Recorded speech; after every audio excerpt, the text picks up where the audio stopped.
Let's see. All right.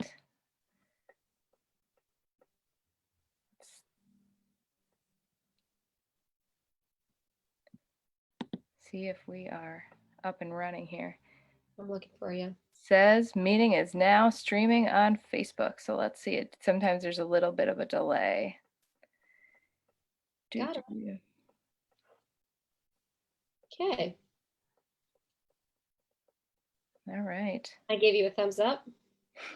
Can you see that? Yeah, there we are. Okay. We are live. Okay. So we'll give it a couple of seconds here as people trickle in and see that we're live. I already see that a couple people are watching, so that's super exciting. All right, turning my volume down.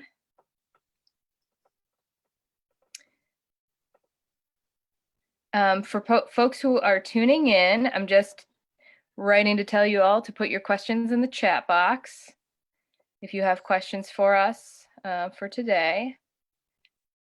And then we'll go ahead and just start our fireside chat here. That's a great name. So I'm Annie Tulkin. I am the founder and director of Accessible College. I used to work at Georgetown University as the associate director of the Disability Support Office there, which is called the Academic Resource Center at Georgetown. And when I was at Georgetown, I worked with students with physical disabilities and health conditions on campus. And that's what gave me the idea to start Accessible College. I had a lot of students who were coming into the college setting who weren't really prepared for the transition to college. So they couldn't really effectively articulate what their needs were in the college setting. They hadn't really thought about needs outside of academic accommodations. So nobody had sat down and had a conversation with them about residential setting needs or programmatic needs or transportation needs around the campus. And so I started Accessible College just a couple of years ago now, and then full-time about a year and a half ago now. And so now I work with students and families across the country to help them figure out that transition piece. And so I work a lot with college consultants and high school counselors as well to support students and to support families in that transition component. And so Adrienne and I met each other. And so I'll hand it over to Adrienne to talk a little bit about what she does. Hi, everyone. Good afternoon. I'm Adrienne Frumberg, and I'm the founder of Lighthouse Guidance. I started Lighthouse Guidance 3 years ago. Before that, worked as a college counselor at a few different independent schools in New York City. I worked at Loyola School, and I also worked at the Aaron School, which is a school for kids with special needs and learning disabilities. And currently now I consult at a couple of schools for students who do have health conditions, special circumstances, things that they might need sort of that extra level of support at the college level. And that's one of the reasons that I looked for Annie. So when I received a new client inquiry, it was for a young man who was paraplegic, and he was a wheelchair user. I went on to the IECA listserv, and I reached out and said, is there anyone here on the listserv who specializes in working with students with physical disabilities?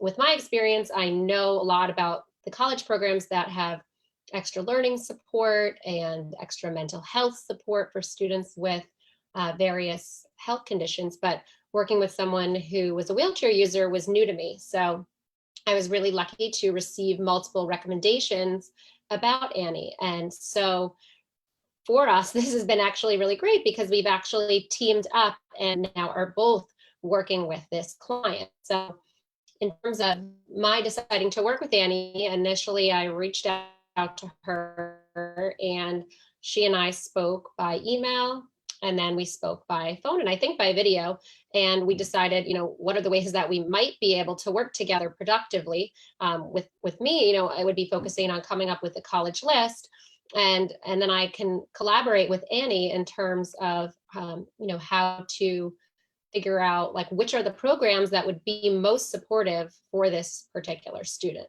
So Annie, I'll turn it back over to you. Yeah, and I guess you brought up something that I think a lot of people have questions about. So, in terms of the work that I do and how I work collaboratively with college consultants and with counselors, I know what I don't know, and so I know I don't know about kind of the academic piece of choosing a school and looking at college fit for students. That's not really where I excel. Where I excel is supporting students and families and figuring out what their needs are and working with the students on those self-advocacy skills and the components of thinking through what types of accommodations they should request or that they can request in the college setting. And so the reason I pair up a lot with a lot of college consultants is because there are a lot of college consultants who are super good at figuring out the school fit, the academic fit, looking at like the different areas of what the student might need and what the student's looking for.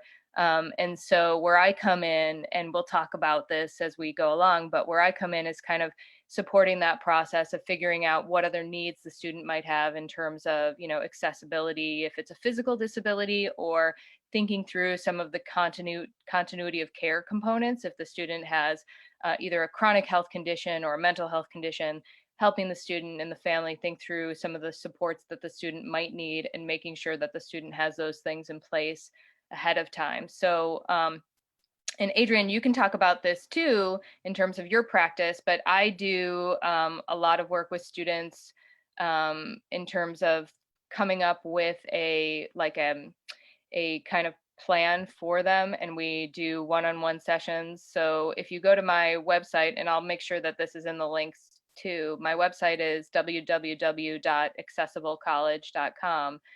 So you can see I have a services part of my website that kind of outlines the types of services I provide, and I have a couple different offerings. So I have like kind of a tour preparation package that students can look at, or an executive function skills package that students can check out too. And there's a couple other packages as well, just helping students kind of think through some of those needs no matter where they're at. And I start working with students, who are freshmen or sophomore in high school, all the way up to students who are starting school in like 2 weeks and just needed my support figuring out, how to hire a personal care attendant, or how to better self-advocate. So, and everything in between.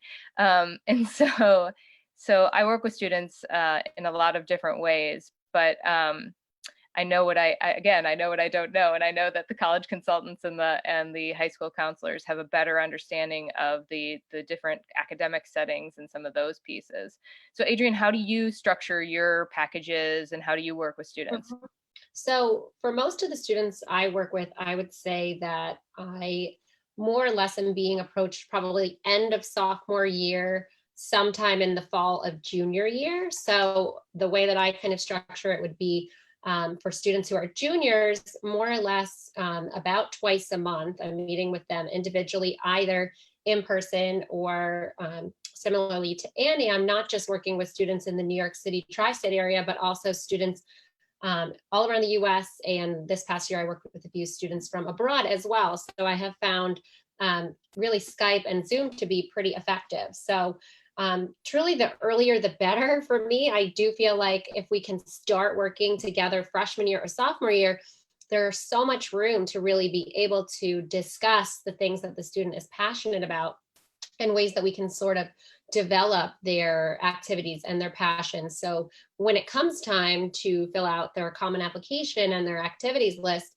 we have some really strong things to put down. So it's really important not to just have 10 things you've done once, but colleges would much rather see 5 things that you've delved really into and that you've honed your passion. So I do really like meeting with students as freshmen and sophomores because it allows that extra time.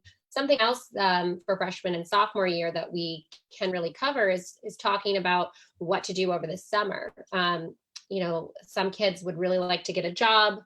Others like to do pre-college programs at various colleges to help confirm or disconfirm what they think they're interested in majoring in. So with those younger students, I am really able to help them come up with logical and important summer plans. In addition, one of the most important components of the college process is really like, what are the courses you took, your course selection. So with freshmen, it's great because if we're, spring of freshman year, I can kind of help them decide what is a really strong course load to take for sophomore year, which can then set up a better junior year and then a really strong senior year, which is so important. Colleges really love to see that rigorous course load and the upward trend of grades. So I'd say the earlier the better. For some reason, parents tend to contact me during junior year, I think because there's that heightened sense of anxiety. And when we're talking about students with health conditions, mental health conditions, or physical disabilities, there's that sort of extra layer of anxiety when it comes to how are we going to find support for our child outside of campus? Will there be enough support on campus? So, as particularly with those students, as you say, Annie, starting as freshmen, it's much more advantageous. Yeah, I think a lot of families don't realize that some of this work some of the work that can happen are things that they can start doing in the home with students to get them more prepared to transition and live independently. A lot of the support that I provide is kind of coaching support because I also have a background in health coaching and working with students on medication management. And this is that kind of thinking about those executive function skills. So how do they manage their medication? Do they, make sure they take their own pills, or do mom and dad do that? And then looking at, like, do you know how to do a refill of your prescription? Are you prepared to do that independently? So getting some of those skills ready so that when they launch off to college and they're living independently, they can do those things by themselves. That's an area where I work with a lot of families to do that.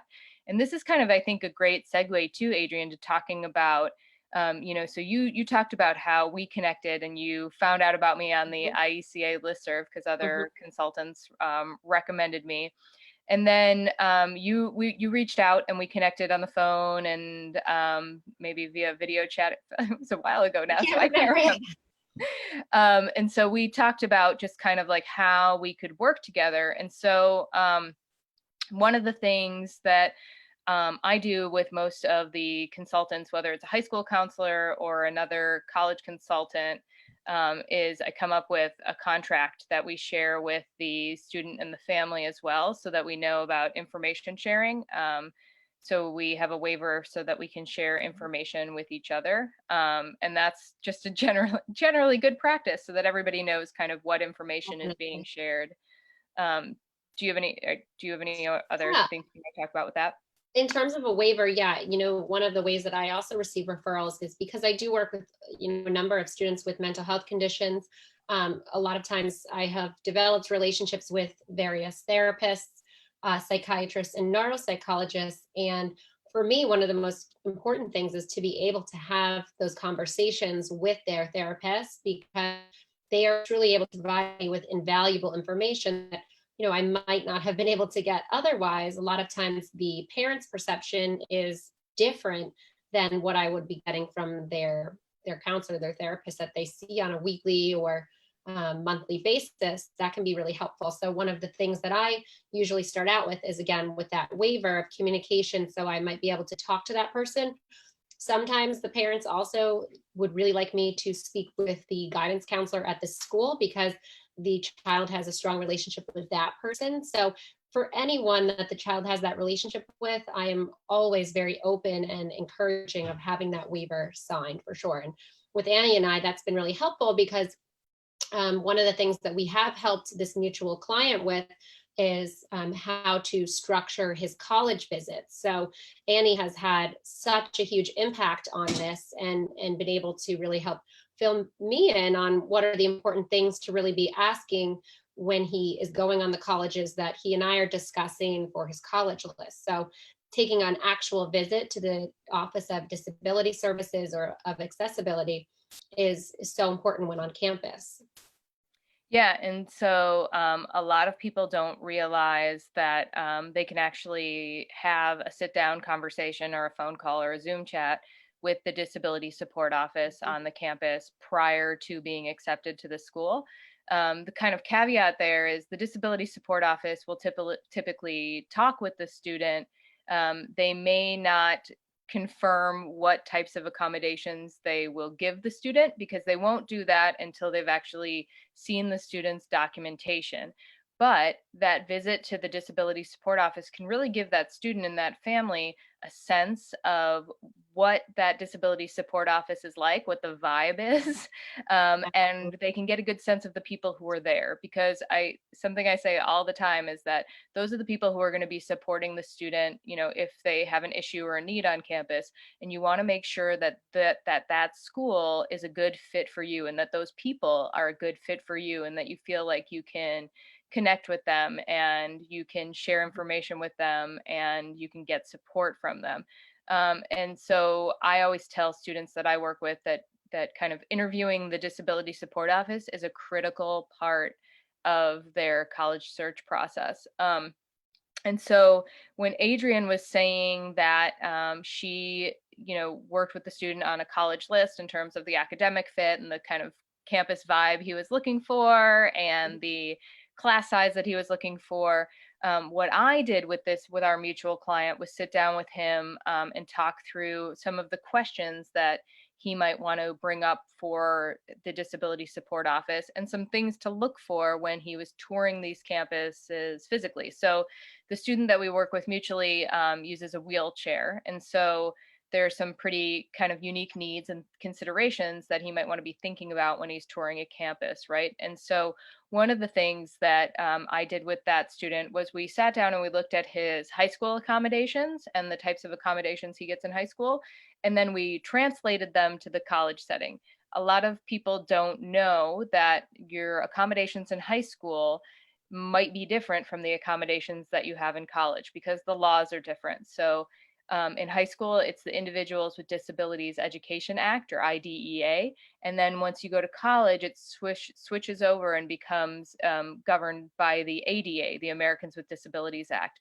And the ADA only requires universities to provide reasonable accommodations. And reasonable accommodations are a little bit different than what is provided in the high school setting. So that's a big switch for a lot of families to kind of think about things a little bit differently. The other big switch is that students have to be the one who are requesting the accommodations, who are going in and having these conversations with the disability support offices. And that can be a big shift for the student as well, because they may not have had to do that in the past.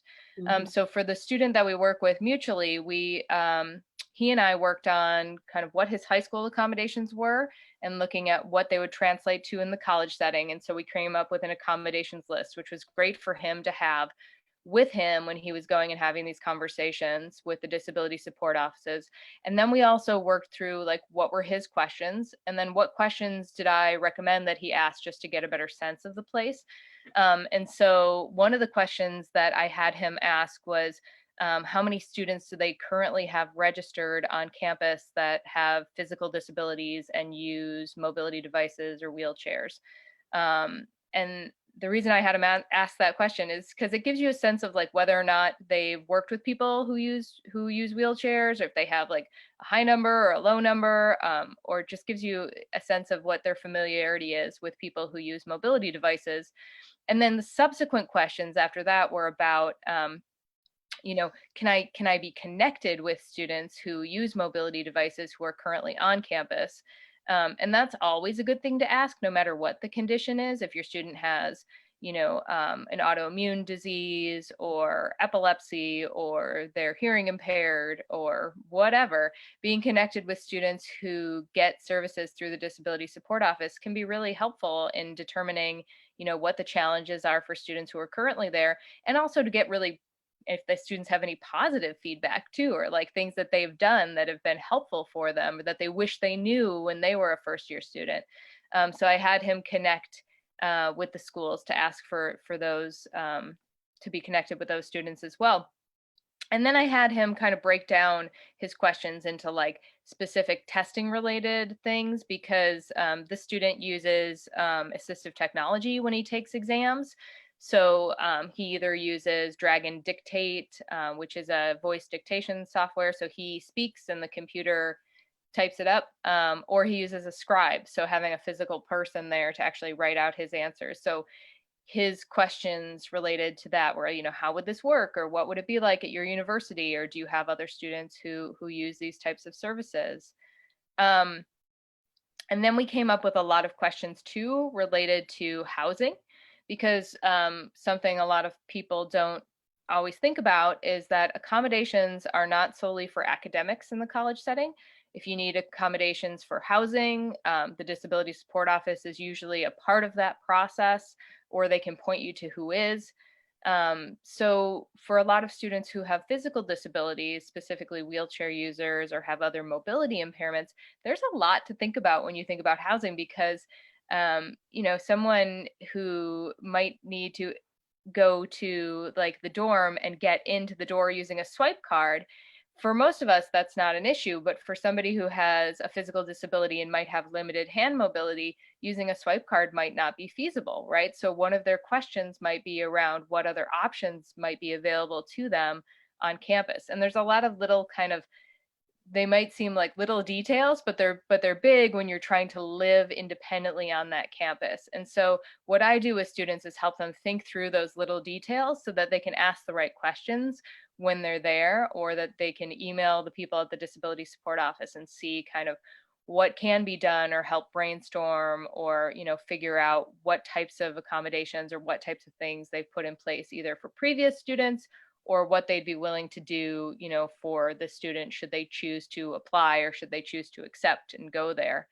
Um, for this specific student too, and Adrienne, you can jump in if you have any other feedback. I'm just on a roll now.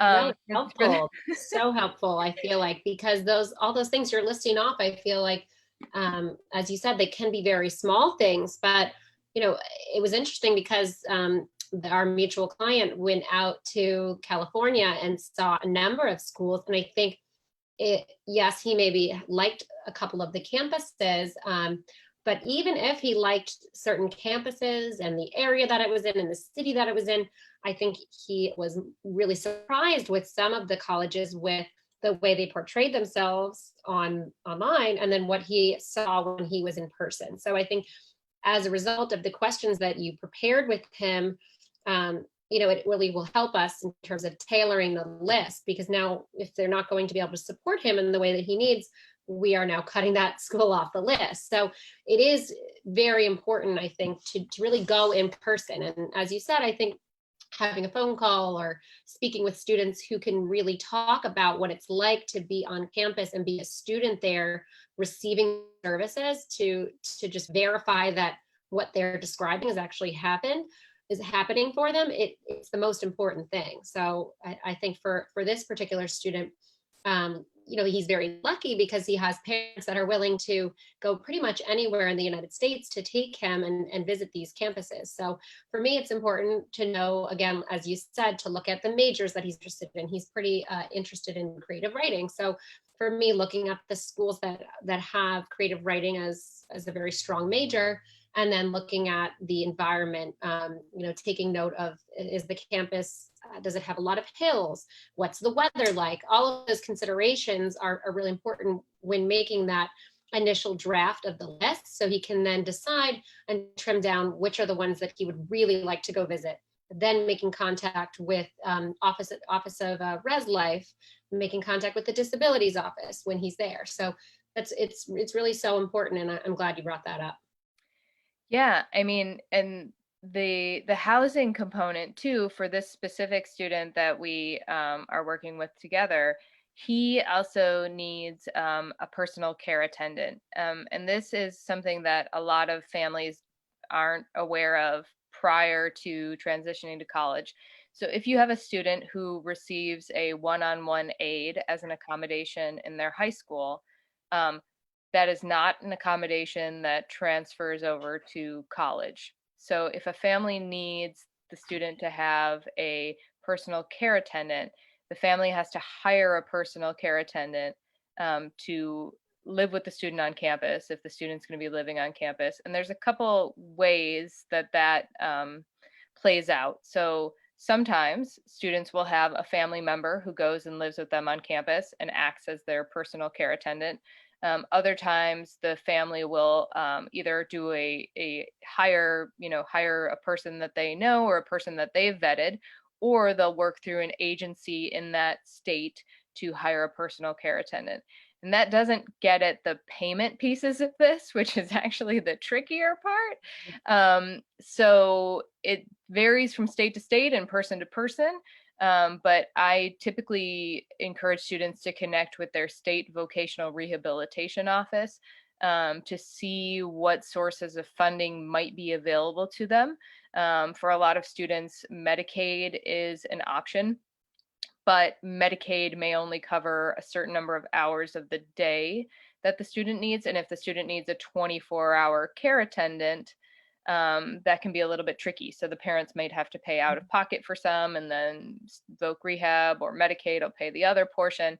And so what I do with families is kind of help them think through and work through some of those pieces depending on what state you're in, and if you're in a big city or not. A personal care attendant for like the 9 months of school that college is in session can cost anywhere between $40,000 to $60,000 on top of the tuition that you're paying. So if you're paying out of pocket, that can be hefty for some people, and so thinking through those pieces can be really helpful. There are 2 colleges in the United States that have personal care attendants kind of built into their residential living situation. One of them is the University of Illinois Champaign-Urbana, and the other one is Wright State, which is in Ohio. And so some students choose to look at those schools. There used to be a couple others, but they've gotten rid of their kind of built-in personal care attendants. So that might be a factor in your thinking about school as well. If your student needs a personal care attendant and they're thinking about going away, this can be kind of something that you need to think about sooner rather than later. I also work with families to help them vet companies and personal care attendants too. And so that's something I've done for some other students who needed help, where the family needed help just kind of figuring out, how do I contact these companies? What questions should I be asking? I can step in and support with that as well. I have other students, not the one that we're working with mutually, but who just need a personal care attendant for a couple hours a day, like to help with a specific task, like putting on shoes or, helping with showering or other personal care issues. And so for some of those students, they actually work with the nursing department at the school, or if the school has a medical school or occupational therapy program or something like that.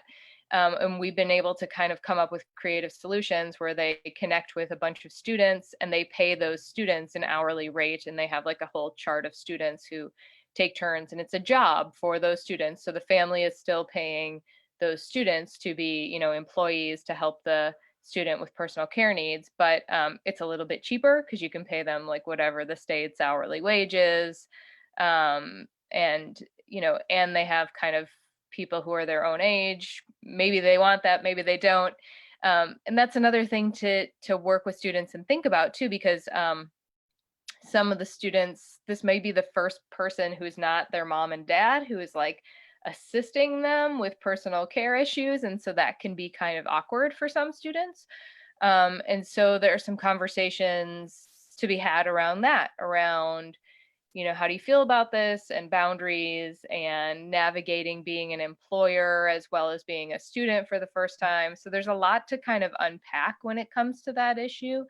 But I have a lot of resources and things that I've shared with students that I think they've found really helpful and valuable in kind of navigating that process.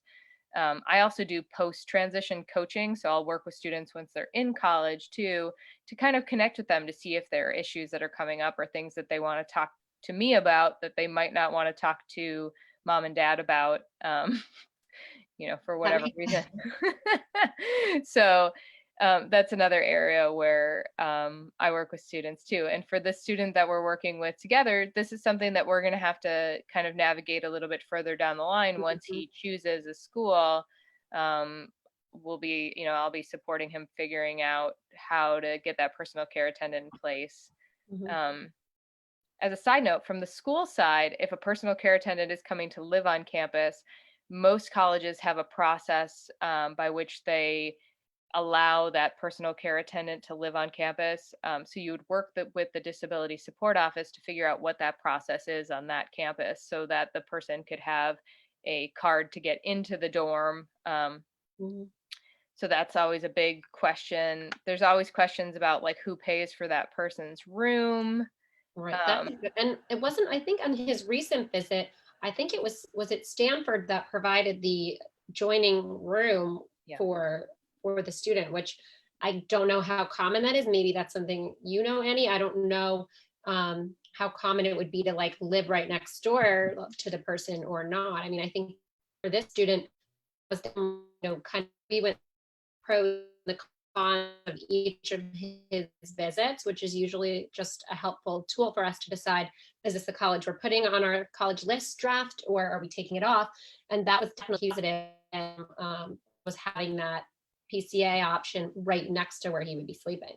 hmm So there's a couple of things to think about, right? So some of it is like physical space. It's just going to depend on what Right. the university has, right? So if they have an adjoining room, that would obviously be ideal for a number of reasons because there are a lot of students who use wheelchairs who actually need to be turned in the night, or they have a breathing machine that needs to be, just checked during the night. So having that kind of adjoining room access is really, really helpful from a personal care attendant Ideal. perspective. Mm-hmm. If not, most places they'll put the personal care attendant right next to the student's room so that they can have access to that student as well.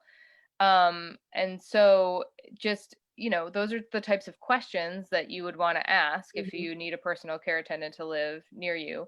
Sometimes, personal care attendant will share a room with the student depending on what the issue is.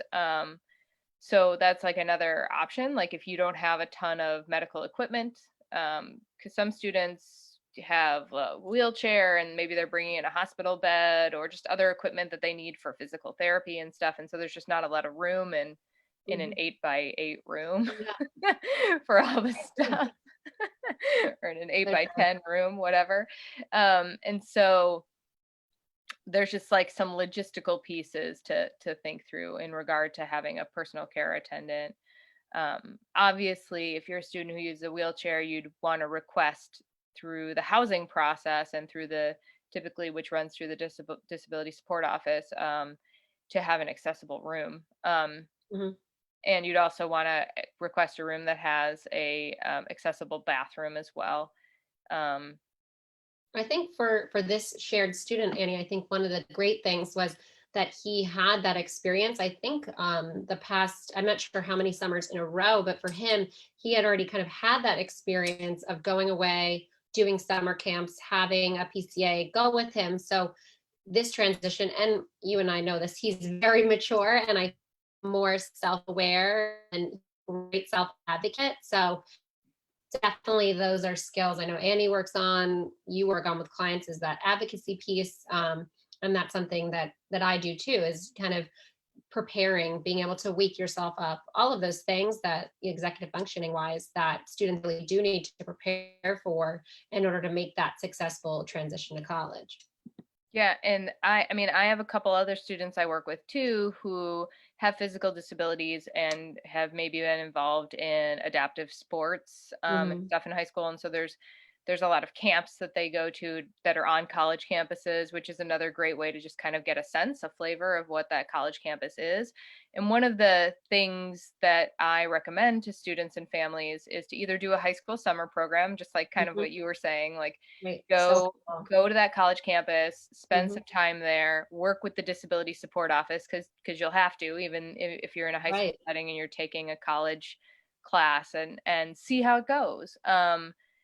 The other tip that I've given to some people, and I used to do this when I worked at Georgetown too, was if the student was a little bit concerned about like getting a sense of campus or navigating campus, see if they can take a summer class during the second summer session before the fall starts, Mm-hmm. so that they can move into campus during the summer, take that one summer class, get their bearings on campus without the throngs of students on campus, and then just stay through, work with, housing and the disability support office just to stay through until fall semester starts. Because then they kind of have a leg up in a sense where they've gotten the lay of the land before freshman orientation. That's so smart. Definitely. Yeah. Yeah. It's so key to be able to be on campus with less students, with less pressure. It gives you that time to really acclimate. I think that's a really great point. Something our mutual client could definitely benefit from for sure if he's willing to not go to his summer program that summer before. But I think that's a great idea. And it also helps you flush out some of the other little pieces, right? So like Mhm.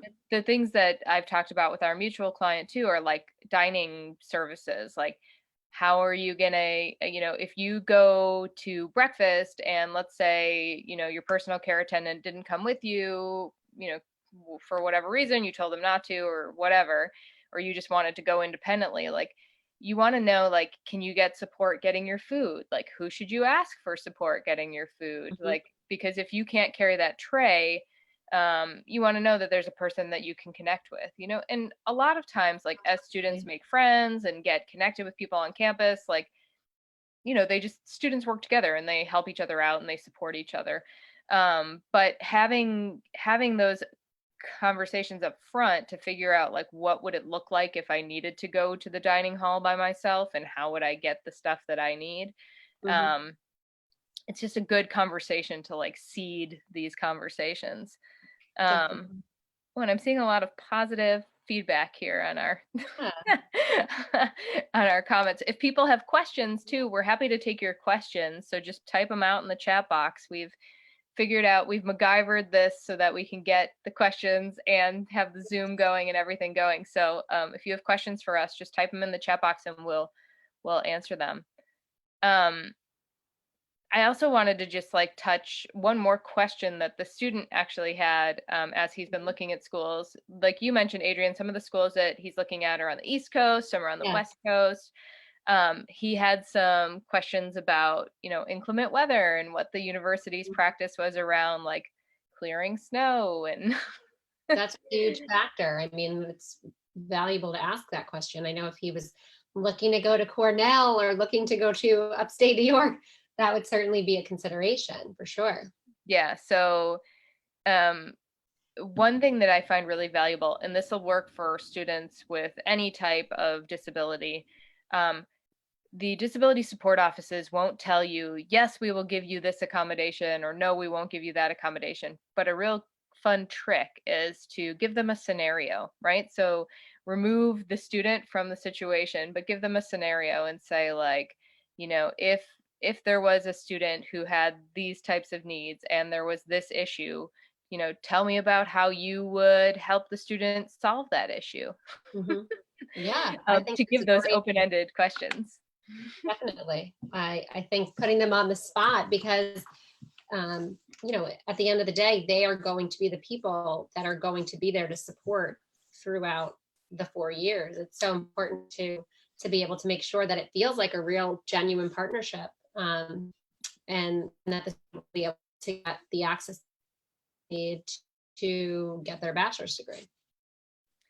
Yeah, and I think like in terms of thinking about too, like you have been creating his college lists and helping him prepare for the college visits. I've been doing another piece of that like college visit support, from the disability angle.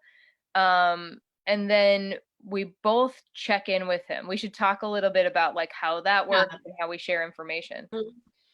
Yeah, usually with him, I meet him right now twice a month.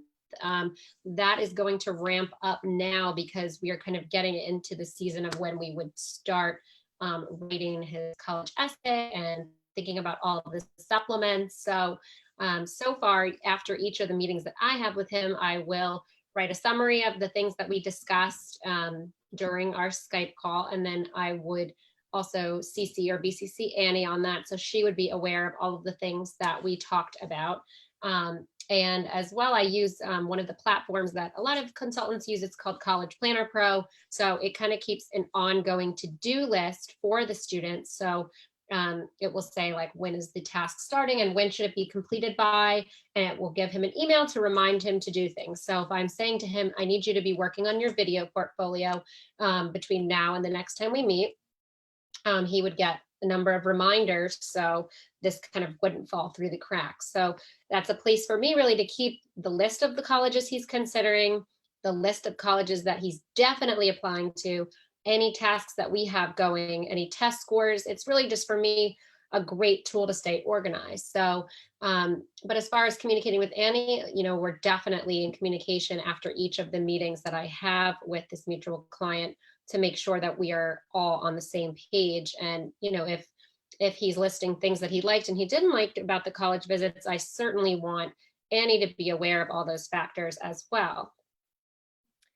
And so one of the things that I created with the student that we're working with together too is just like a kind of more focused document. It's an Excel spreadsheet, really earth-shattering,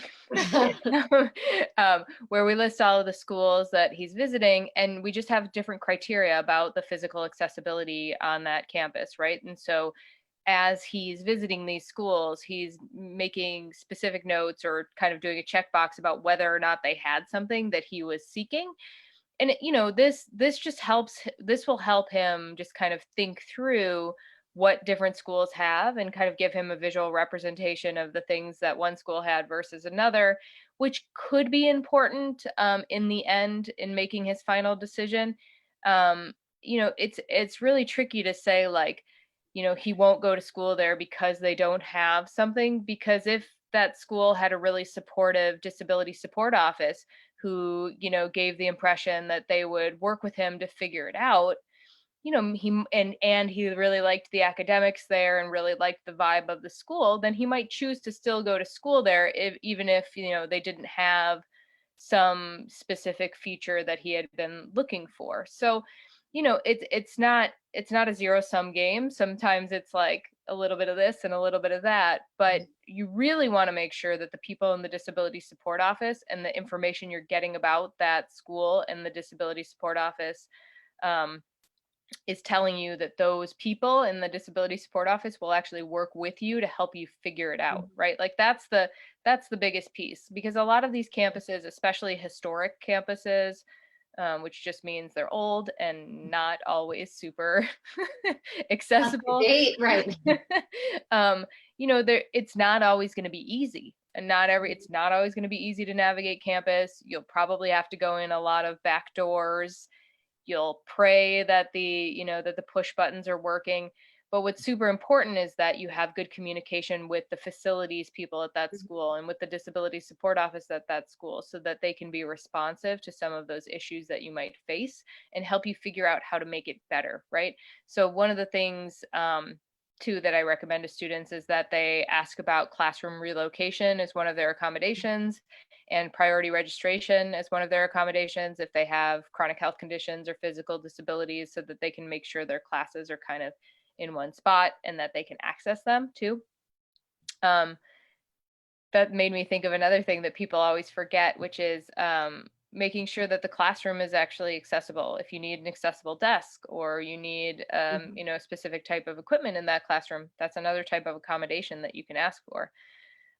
So with the student that we work with together, I've created, a list of questions for him to ask on tours. We've also created a daily personal care attendant kind of overview. So part of our process was sitting down and going through what are his needs every day and what would that person be helping him with. And this is also really valuable if he's going to go on and request funds through Medicaid or through vocational rehab to get a personal care attendant to live with him on campus. Now he'll have a sheet that already maps out all the things that that person would need to do. So we created that document as well. And we also talked about emergency evacuations and emergency planning, which is something that a lot of people forget about. But college campuses notoriously bad for having fire alarms, especially in dorms where college students are making pizzas at 3 a.m. and they forget and they leave something in the oven. And so for this student too, we talked about having a conversation with the disability support office about his emergency plan once he's on campus, but more, more for him, making sure that he has the things that he needs with him at all times. So creating a card that he carries that lists out his doctors and his medications, and carrying extras of those medications, just like in a pencil case in a bag that's always on his wheelchair. Um, and like a lot of people use technology. If you have a phone, you can put a lot of that stuff into your phone, so that if emergency personnel needed to get to it, they would know where to access it. So just making sure he had all of those things together. So that was a big thing that we've been working on together. So yeah. I think So he's going to be prepared. I feel like with all this assistance, I feel like he is really going to be having such a leg up with, starting things so early with the college process. I do really feel he'll be able to make a successful transition. yeah, and I think like what this has shown me too is that like we can have these types of collaborations. Like I Mhm. can work with another consultant to kind of figure out how to best meet the needs of the student, so that when he is living independently, he can, have a really successful transition to college too. So I'm Definitely. going to see if anybody wrote us any questions. If you have questions, everybody who's watching, you can put them in the chat box. People like our advice, so that's positive. I think we're Great.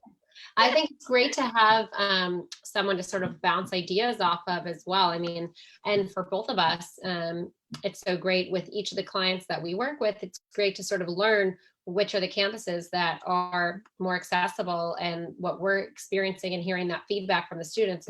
It's the most important thing.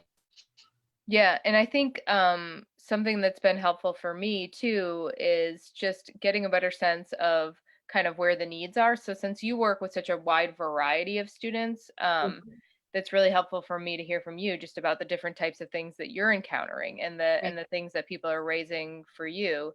Mhm. Um, and because I work with students with all different types of health conditions, just like prior to this call, like Adrienne can give me a call and we can have a chat about like, oh, what types of accommodations would be Mhm. good, or what should a person with Right. XYZ, chronic fatigue syndrome, or with lupus, or with, any type of autoimmune disease be thinking about when they're thinking about that transition to college.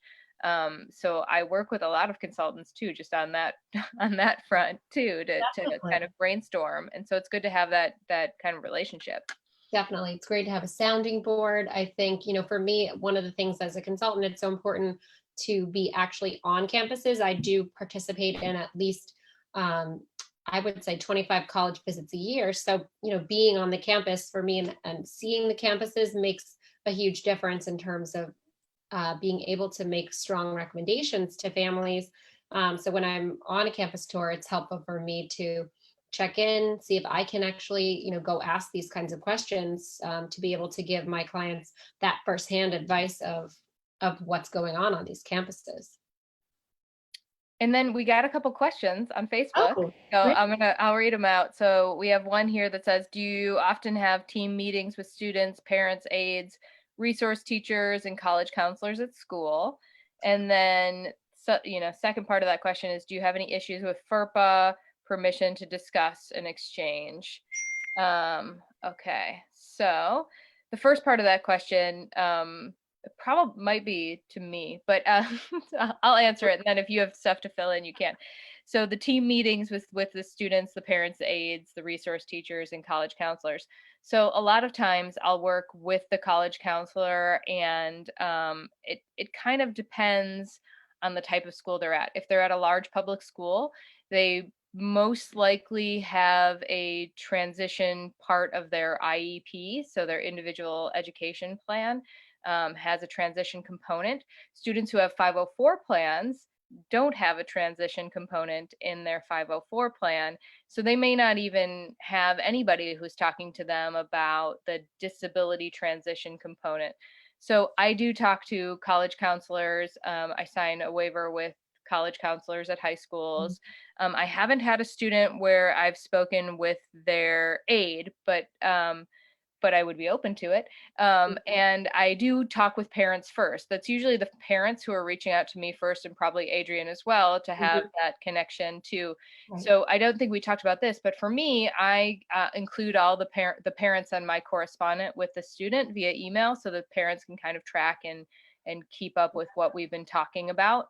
And I share the parents on all of the documents that the student is shared on too. Do you do something similar, Adrienne? Same, yes, I always do that. And then in terms of after meetings, I'm really big on sort of like email recap. So with the parents, I'm always saying, you know, here's exactly what we talked about. So oftentimes parents really want to know what should they be doing between now and the next time I'm going to see the student. So it's sort of a way to keep all of us accountable. I put that in email form, and I also put that on the College Planner Pro platform that I mentioned. So it's tough for things to fall through the cracks if we're presenting the information in multiple ways. So that keeps everyone on the same page. And the second piece of that question was about FERPA permission to discuss an exchange. So I sign a contract with all of my clients so that the student signs it and the parent signs it, so we all know who's in the loop. You do the same thing. And so there isn't really an issue there, because everybody's agreeing that we're all going to be in the loop. In terms of FERPA, so when the student transitions to college, the Federal Educational Rights and Privacy Act is in place.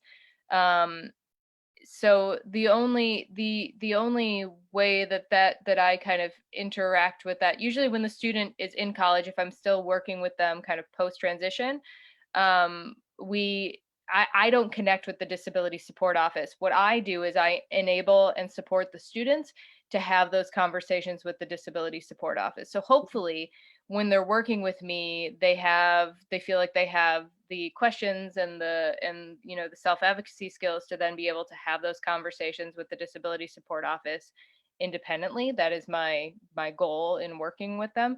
So the FERPA components haven't really been an issue for me, because I know from being on the other side of the desk at the Disability Support Office, you don't talk to outside consultants about a student, and you also typically don't talk to parents. You might talk to parents, but you might not share information with parents unless the parent has signed a waiver. And so if you're a parent who wants to sign a waiver to talk to the Disability Support Office or to get access to your student's grades or disciplinary records at school, you have to work with your student and go into the school and actually sign a waiver to be able to do that. So I hope that's helpful. Do you have anything to add, Adrienne? The only time I've signed a waiver, a FERPA waiver, was I did have a student who had a medical condition. And what I was doing with her was, we were located in New York City, and she was trying to complete her degree from Elon University. And one of my roles was to try to help her find comparable classes at Pace University to help complete that degree. So I was in communication with the college, with a couple of deans and sort of department chairs, to ensure that those classes were equivalent. She was really not in a great health place, so I was serving in that capacity to help with that communication during that time. But I completely agree with you that under most circumstances, I absolutely want the student to be self-advocating and doing all of that communication, because it really is, it is for them. They're 18 years old at that point. Legally, it is their communication. So unless there's something that's inhibiting them, like this student with a medical condition, with her difficulties, I did speak on the academic standpoint just for her. Really, I don't ordinarily do that, but I'm with you on the self-advocacy piece. The other question we got is, do you have a list or a document of recommended schools that have great disability programs? I do have a list of the programs that offer strong support from a learning disabilities standpoint. I definitely do have recommendations from that standpoint, and I am collecting, as time passes, feedback from students who have had strong experience and positive experiences from the physical disability point of view. I don't know, Annie, is that something that you compile? I always say that this is such a tricky question. It is. So So there are a lot of resources out there for students with learning disabilities Mhm. and autism spectrum disorders. Um, there are less resources for students with physical disabilities and health conditions. um part of it, physical disability stuff, the usual components that people look at are campus accessibility, so whether or not the campus is hilly or flat, or the weather, the climate of the place. So those are like the kind of checklisty physical disability components. And the health conditions piece is a lot more complex. Right. And so there isn't really a list of places, but there are like criteria. So this is why it's important to include a conversation with the disability support office in your college search process, so that you can vet and see if that place is going to provide your student with what your student needs. The other thing is, like, if your student has other health needs, right? If they have a mental health condition, maybe it's also that conversation with the campus counseling services or mental health services on campus. Or if they have another type of health condition where they need to have access to, a doctor or a hospital in the area, kind of making those connections first. So it's kind of a non-answer, and I apologize for that, but there just is no kind Yeah, of conclusive list, because I agree. different schools provide different types. They provide the accommodations in different ways, right? Because the ADA doesn't spell out how they need to provide the accommodations unless there's already some case law out there. but Mhm. but the student should have that conversation with the disability support office prior to accepting, to see if they're going to be able to meet the needs in the way that the student feels is going to be the most helpful and Mhm. beneficial to them. Do you have more to add on, Adrienne? I agree. Yeah, I mean, I think, um, yeah, just in terms of this student, the mutual client that we've worked with, that is really useful information, that, the things and the experiences and the conversations that he had, and the questions that he had for actual students who were wheelchair users on campus. That information is really helpful. And, maybe it makes sense for Annie and I to kind of note those facts down maybe in one document. So if someone is a wheelchair user, and if students are willing to share that information, we could put that in one place. Great feedback. I think someone else said on the chat that this resource would be really helpful. So maybe that's something we'll do down the line. Yeah, I think the other piece of this is, though, that it's kind of a moving target, because a lot Right. of the Big stuff is change. changing so quickly. Right. So I am right next to my bookshelf, and I do have this book, which is actually out of print, but I will put it here. And it's called College Success for Students with Physical Disabilities, and you might be able to get it on Amazon. The book is really great. Some of the information that is in the book, even though the book was created not too long ago. I don't know. I'm not seeing a date right here, but a lot of the schools have already changed their practices already. And Mm. so this came out in 2012, and it's in date in terms of thinking about some of the processes and procedures and things like that.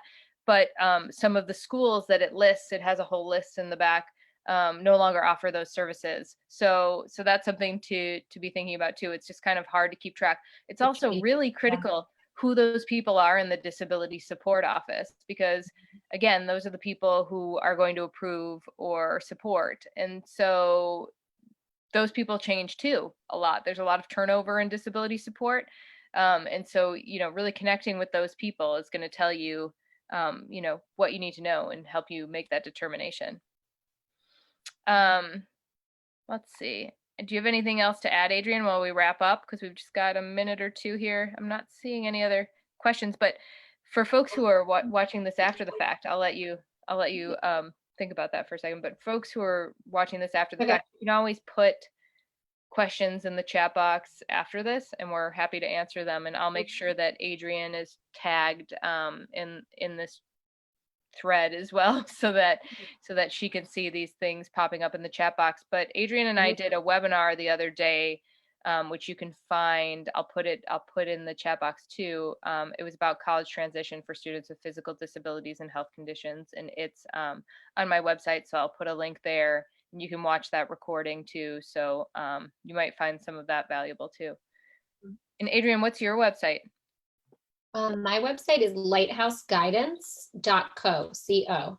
And on there you can reach me. I have contact forms and some other useful information. And I look forward to connecting with anyone who's looking for this extra support at the college level.